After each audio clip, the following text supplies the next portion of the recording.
in the other big news story of this morning in the business world, Goldman Sachs has agreed to pay a record £350 million fine to the US authorities over the way it created and sold an investment fund made up of subprime mortgage debt. RBS bought into the fund and ended up losing £500 million. Under the terms of the fine, though, it stands to get back just £64 million.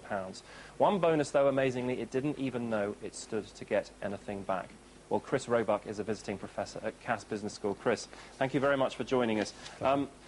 350, 360 million pounds or so sounds a lot. Have they got away with it, or is the reputational risk that comes with this level of fine, a record fine, does it outweigh the numbers? This is a very interesting case, because what's happened here, that there's things happening at two levels. There's the actual case itself, and there's the underlying potential reputational damage. So in terms of the case, to some degree, everyone's a winner. What's happened is Goldman has got away with potentially half what they could have been fined. They haven't actually been found guilty of anything. They've admitted that they slightly misinformed some of their clients.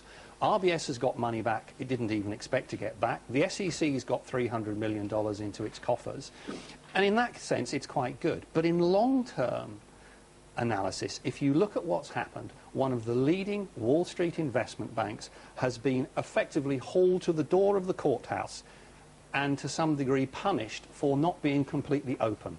RBS is an interesting party in this. It lost over $800 million as a part of this investment. What were they doing? I mean, we know them as a retail bank, but they were risking an enormous amount of money on something perhaps they didn't even understand. I think it's worth going back to where all this started. And at that point in time within the markets, the investment banking business was producing colossal profits for all the players in the market. And RBS was sitting on the sidelines looking at this and basically saying, we want a piece of this action. And during that piece of the early 2000s, 2003, 4, 5, 6, they went into the investment banking market in a fairly substantial way to get a piece of the action. And some people, even within inside RBS, make the comment that perhaps they went in too fast, too deep. Chris Roebuck from Cass Business School, thanks. They got a piece of the action, but not a piece they were looking for, obviously. Indeed. And that's all from me. There'll be more in the next.